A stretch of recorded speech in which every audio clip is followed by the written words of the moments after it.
Then the whole multitude of them arose and led him to Pilate.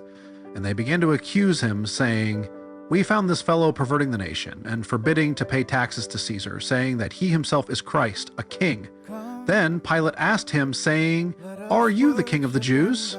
He answered him and said, "It is as you say." So Pilate said to the chief priests and the crowd, "I find no fault in this man." But they were the more fierce, saying, "He stirs up the people, teaching throughout all Judea, beginning from Galilee to this place." When Pilate heard of Galilee, he asked if the man were a Galilean.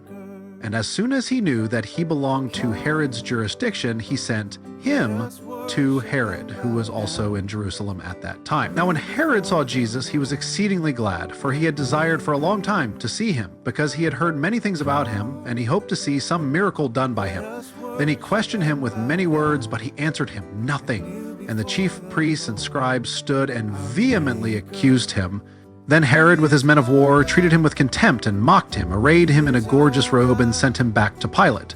That very day Pilate and Herod became friends with each other, for previously they had been at enmity with each other. Then Pilate, when he had called together the chief priests, the rulers, and the people, said to them, "You have brought this man to me as one who misleads the people. And indeed, having examined him in your presence, I have found no fault in this man concerning those things of which you accuse him. No, neither did Herod, for I sent you back to him, and indeed nothing deserving of death has been done by him.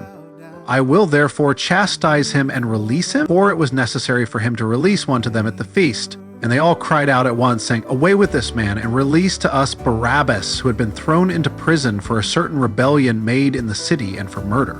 Pilate, therefore, wishing to release Jesus, again called out to them, but they shouted, saying, "Crucify him, crucify him." Then he said to them the third time, "Why, what evil has he done? I have found no reason for death in him. I will therefore chastise him and let him go." But they were insistent, demanding with loud voices that he be crucified. And the voices of these men and of the chief priests prevailed. So Pilate gave sentence that it should be as they requested. And he released to them the one they requested, who for rebellion and murder had been thrown into prison. But he delivered Jesus to their will. Now as they led him away, they laid hold of a certain man, Simon, a Cyrenian, who was coming from the country, and on him they laid the cross that he might bear it after Jesus. And a great multitude of the people followed him, and women who also mourned and lamented him. But Jesus, turning to them, said, "Daughters of Jerusalem, do not weep for me, but weep for yourselves and for your children. For indeed the days are coming in which they will say, 'Blessed are the barren, wombs that never bore, and breasts which never nursed.' Then they will begin to say to the mountains, 'Fall on us,' and to the hills, 'Cover us.' For if they do these things in the green wood, what will be done in the dry?" There were also two others, criminals, led with him to be put to death. And when they had come to the place called Calvary, there they crucified him, and the criminals, one on the right hand and the other on the left. Then Jesus said, "Father, forgive them, for they do not know what they do." And they divided his garments and cast lots. And the people stood looking on. But even the rulers with them sneered, saying, "He saved others. Let him save himself if he is the Christ, the chosen of God." The soldiers also mocked him, coming and offering him sour wine and saying, "If you are the king of the Jews, save yourself." And an inscription also was written over him in letters of Greek, Latin, and Hebrew, "This is the King of the Jews." Then one of the criminals who were hanged blasphemed him, saying, "If you are the Christ, save yourself and us." But the other, answering, rebuked him, saying, "Do you not even fear God, seeing you are under the same condemnation, and we indeed justly? For we receive the due reward of our deeds. But this man has done nothing wrong." Then he said to Jesus, "Lord, remember me when you come into your kingdom." And Jesus said to him, "Assuredly I say to you, today you will be with me in paradise." Now it was about the 6th hour, and there was darkness over all the earth until the 9th hour. Then the sun was darkened, and the veil of the temple was torn in two.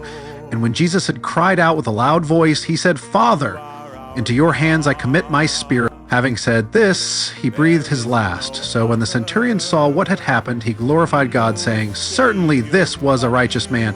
And the whole crowd who came together to that sight, seeing what had been done, beat their breasts and returned. But all his acquaintances and the women who followed him from Galilee stood at a distance watching these things. Now behold, there was a man named Joseph, a council member, a good and just man. He had not consented to their decision indeed. He was from Arimathea, a city of the Jews who himself was also waiting for the kingdom of God.